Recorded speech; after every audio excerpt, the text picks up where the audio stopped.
Good morning. The one man in Hollywood who would change Victor Charles' life was director Robert Aldrich. He once said he noticed Victor Charles acting in the role of Mr. Moon in the television program The Untouchables. Aldrich had thousands of actors to choose from in Hollywood to play the role of Edwin Flagg in his new 1962 motion picture, Whatever Happened to Baby Jane? And that is how Victor Charles became a star. Victor Charles performed with Lisa Clark at the Old Globe Theatre early in the season of 1962 in the play The Gazebo, written by Alec Coppel. In a book titled Vampira and Her Daughters, Women Horror Movie Hosts from the 1950s, Lisa Clark wrote, "She has appeared in local San Diego theater productions, perhaps the most outstanding being her appearance at the Old Globe in the Gazebo opposite Victor Buono. We shall see throughout Victor Charles's career that he would receive more illustrious reviews when acting on a stage instead of in television and motion pictures. It's the richness of the words that are written for play and character, and far more in quality for actors and for productions." Victor Charles performed in all of the 3 Shakespearean plays, Taming of the Shrew, Henry IV Part II, and Othello in the 1962 season.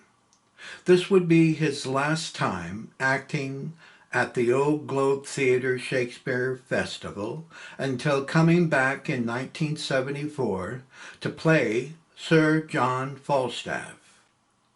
Once again, when following the careers of Bette Davis, Joan Crawford, Frank Sinatra, Dean Martin, and director Robert Aldrich, we will soon see how each of them would influence Victor Charles's acting career and turning him into a Hollywood star.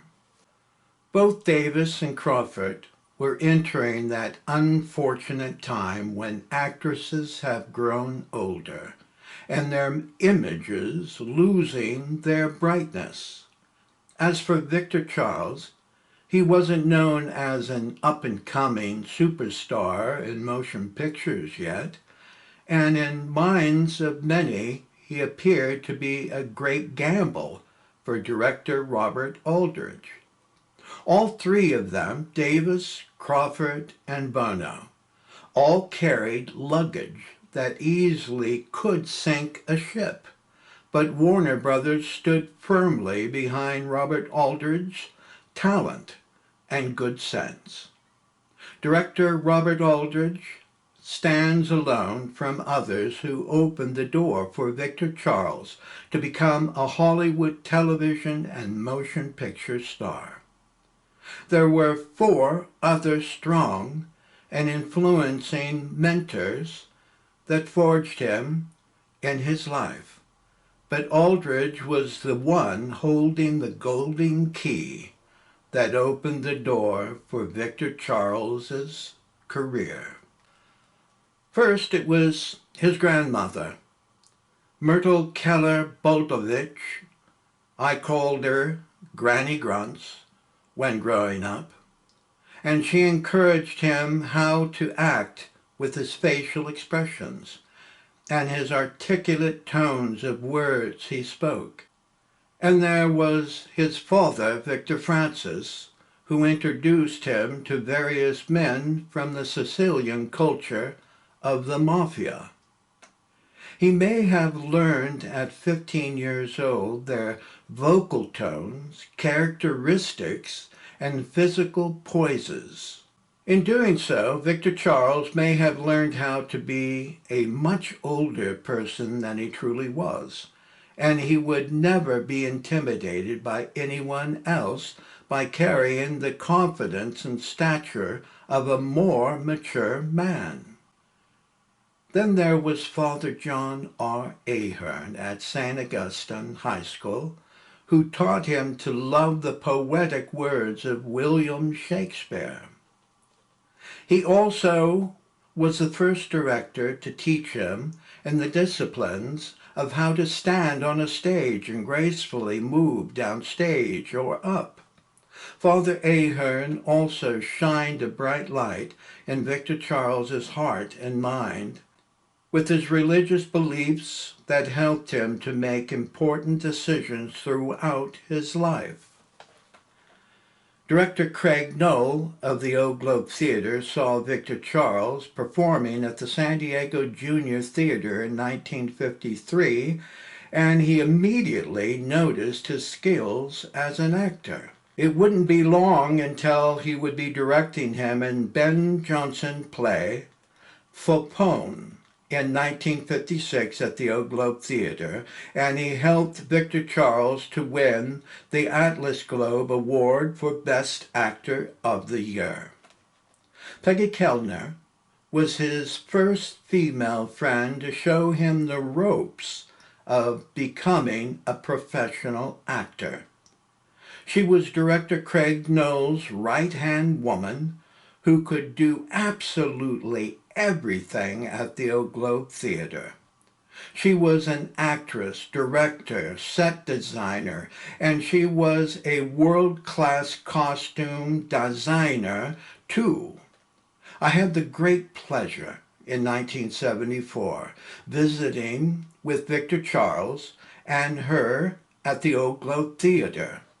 When seeing and hearing them talking and laughing in the costume department that day, it was clear to me that they would be friends for their entire lives as best buddies.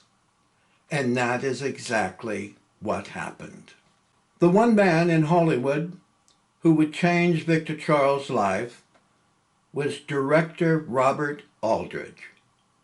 He once said he noticed Victor Charles acting in the role of Mr. Moon in the television program The Untouchables. Aldrich had thousands of actors to choose from in Hollywood to play the role of Edwin Flegg in his new 1962 motion picture, Whatever Happened to Baby Jane. It wasn't a leading role or even a lengthy supporting role, but it required having a man who was a mommy's boy under the thumb of a dominating mum. Director Robert Aldrich didn't only choose the right actor, but he directed Victor Charles like no other film director ever did again. Victor Charles had a habit of quickly amusing others throughout his career in television and motion pictures. Aldrich successfully drew the borders around Edward Flegg, and he kept Victor Charles confidently performing inside his character. He didn't play to the audience to get a laugh, but he was acting within and creating a real human being in the disturbing environment that Bette Davis was creating. If Victor Charles hadn't received the role of Edward Flegg, he most likely would have only worked in television, and he might have retreated back onto the theater stage. Fate is fickle. And at 23 years old, Victor Charles unknowingly didn't know the god of actors was smiling upon him. When Whatever Happened to Baby Jane finished filming, Warner Brothers didn't quite know what they had to give to the viewing public. They came up with the idea of screening it throughout America in numerous private previews to small audiences. Newspapers were printing round trips for 3 couples other to Hollywood or to New York City will be the grand prizes in the nationwide patron contest developed by the Hollywood Preview Committee of Theater Owners of America for the engagement of Warner Brothers Motion Picture, Whatever Happened to Baby Jane? Most of the early newspaper clippings focused primarily on Bette Davis and Joan Crawford because it was their first time acting together in the same motion picture. And that obviously brought many of their fans to want to come and see them.